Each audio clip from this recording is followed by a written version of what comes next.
Mga kapatid, basahin po natin ang Deuteronomio chapter 19 verse 1 up to 21. Pagka ihiwalay ng Panginoon mong Diyos ang mga bansa na lupang ibinibigay sa iyo ng Panginoon mong Diyos, at halili ka sa kanila at iyong tatahanan ang kanilang mga bayan at ang kanilang mga bahay, ay maghihiwalay ka para sa iyo ng tatlong bayan sa gitna ng iyong lupain na ibinibigay sa iyo ng Panginoon mong Diyos upang ariin. Ikaw ay maghahanda sa iyo ng daan at pagtatluhin mong bahagi ang mga hangganan ng iyong lupain na ipinamamanas sa iyo ng Panginoon mong Diyos upang matakasan ng bawat nakamatayang tao. At ito ang bagay na nakamatay tao na tatakas doon at mabubuhay. Sino mang makapatay sa kanyang kapwa nang di sinasadya at hindi niya kinapupuutan ng panahong nakaraan. Gaya ng isang tao na yumaon sa gubat na kasama ang kanyang kapwa upang pumutol ng kahoy, at sa kamay niya na pumapalakol upang pumutol ng kahoy ay humagpos ang patalim sa tatangnan at bumagsak sa kanyang kapwa, na anupat mamamatay, ay tatakas siya sa isa sa mga bayang yaon at siya ay mabubuhay. Baka habulin ng tagapaghiganti sa dugo ang nakamatay,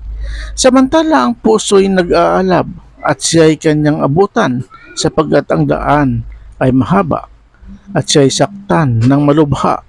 na siya ay di marapat patayin sapagkat hindi niya kinapupuutan ng panahong nakaraan. Kaya't inuutos ko sa iyo na sinasabi, maghihiwalay ka para sa iyo ng tatlong bayan. At kung palakihin ng Panginoon mong Diyos ang iyong hangganan gaya ng kanyang isinumpa sa iyong mga magulang, at ibigay niya sa iyo ang buong lupain na kanyang ipinangakong ibibigay sa iyong mga magulang, kung iyong isasagawa ang buong utos na ito na aking inuutos sa iyo sa araw na ito, na ibigin ang Panginoon mong Diyos at lumakad kailanman sa kanyang mga daan, ay magdadagdag ka pa nga ng tatlong bayan sa iyo bukod sa tatlong ito, upang huwag mabubuo ang dugong walang sala sa gitna ng iyong lupain na ibinibigay sa iyo ng pinakamana ng Panginoon mong Diyos, at sa gayoy maging salarin ka sa iyo. Ngunit kung ang sinuman ay mapuot sa kanyang kapwa at pag-abangan niya siya at siya ay tumindig laban sa kanya at saktan niya siya ng malubha na anupat mamamatay, at siya ay tumakas sa isa sa mga bayang ito, ay magsusugo nga ang mga matanda sa kanyang bayan at kukunin siya roon at ibibigay siya sa kamay ng tagapaghiganti sa dugo upang siya ay mamamatay.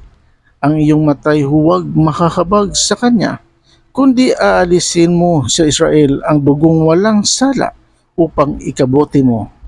Huwag mong babaguhin ang lindiro ng iyong kapwa ng kanilang inilagay ng una sa iyong mana na iyong mamanahin sa lupain na ibinigay sa iyo ng Panginoon mong Diyos upang ariin. Isang saksi ay huwag titindig laban sa kaninuman sa anumang kasamaan o sa anumang kasalanang kanyang pinagkasalahan. Sa bibig ng dalawang saksi o sa bibig ng tatlong saksi ay pagtitibayin ang usap. Kung ang isang sinungaling na saksi ay tumindig laban sa kanino man upang sumaksi laban sa kanya ng isang masamang gawa,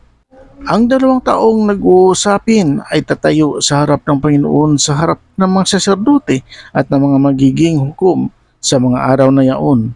at sisiya sa ating masikap na mga hukom. At narito,